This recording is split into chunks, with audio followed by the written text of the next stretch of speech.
एक सवाल जो आपको भी पता है, बहुत रिपीटेडली पूछा गया, जो हमारे सहयोगी संपादक, कहाँ संदीप जी कहाँ गए?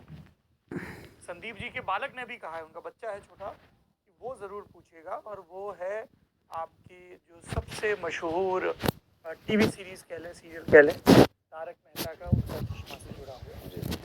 क्या हुआ? आज तक तो मैंने ये कभी बताया नहीं था क्या हुआ, लेकिन इशारों इशारों में तो कहा था। बात आत्मसम्मान की थी और इसलिए फिर छोड़ दिया। आप घटना जानना चाह रहे हैं? जी, और बहुत विस्तार से, हम भी और हमारे करोड़ों दर्शक। चलिए, आज तक मैंने नहीं कहा और ये आदत तोड़ना होगा, क्योंकि मैंने मुंबई में हमारे एक पत्रकार है, उनसे कहा था कि जब भी बात करूंगा तो आपसे सबसे पहले करूंगा। वो प्रिंट में है, लेकिन आज चूंकि हम ये प्रिंट नहीं है तो वादा बना रहेगा। वादा बना रहेगा। अश्वत्थामा हतो हता। जी, हुआ ये था कि एक सब टीवी पे एक दूसरा शो आया था, गुड नाइट इंडिया की बात, ये 1.5 साल पहले की बात है। मेरा शो नहीं था, एक शो आता था रात को 10, साढ़े 10, 11 बजे, जिसमें स्टैंड अप कॉमेडियंस आते थे और कलाकार आते थे। तो उस शो में उन्होंने मुझे बतौर सेलिब्रिटी गेस्ट बुलाया एक एपिसोड के लिए, जहाँ मुझे मेरे कवि शैलेश लोढ़ा। मैं गया, जाता ही क्यों ना जाता, क्योंकि कवि शैलेश लोढ़ा तो 1980 से कविताएं कर रहा है, और जो कुछ हूँ मैं आज हिंदी कविता की वजह से हूँ। तो मैं गया और उसको कोई दिक्कत भी नहीं थी, मेरे जाने पे कोई रोक टोक थी भी नहीं, होनी भी नहीं चाहिए, और न मैं किसी ऐसे प्रतिबंध में था कि मैं नहीं, ऐसा करार भी नहीं, कोई नहीं। और वो क्यों, आप शैलेश लोढ़ा बनकर तो कहीं भी जा सकते हो ना। और उसी प्लेटफॉर्म पे, जिस प्लेटफॉर्म पे हमारा शो आता था, उसी में 10 बजे आता था, मैं शूट करके आ गया। और वो प्रोड्यूसर उस शो के वो थे जिनके साथ पहले मैं कॉमेडी सर्कस कर चुका था। क्या नाम? ऑप्टिमिस्टिक्स जो प्रोडक्शन हाउस है उनका, उसका था।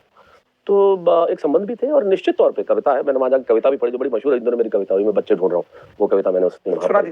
वो लंबी कविता, और भी कुछ सुना दूंगा, दूसरा कुछ, तो वो जरूर सुना दूंगा। तो अच्छी कविता है वो, तो ऐसा लोग कहते हैं।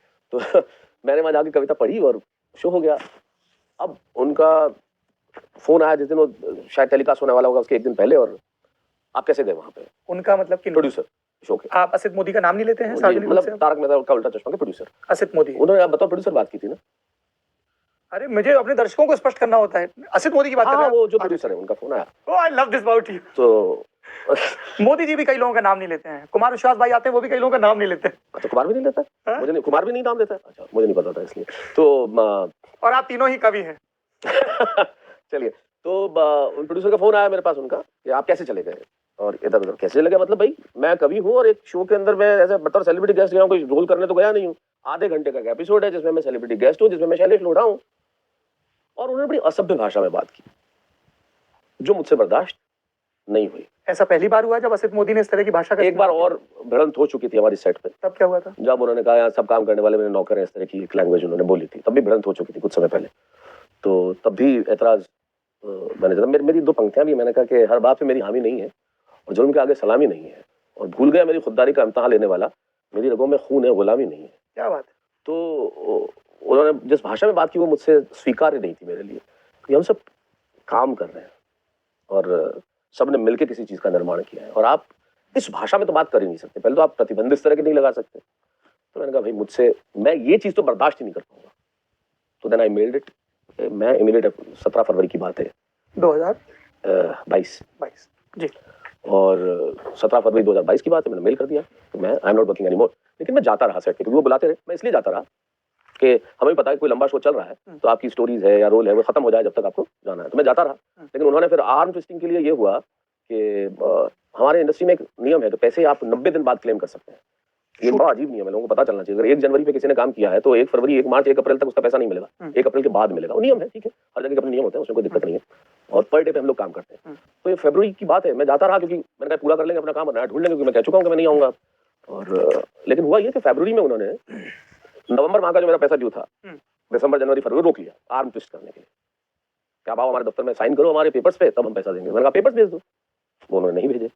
फिर मार्च में भी रोक लिया लगातार। तो फिर मैं लगातार काम कर रहा हूँ और आप जानबूझ के पैसा नहीं दे रहे हो सिर्फ आर्म ट्विस्ट करने के लिए, और चूंकि आपकी भाषा मुझे स्वीकार नहीं थी, मैं तो छोड़ ही चुका था।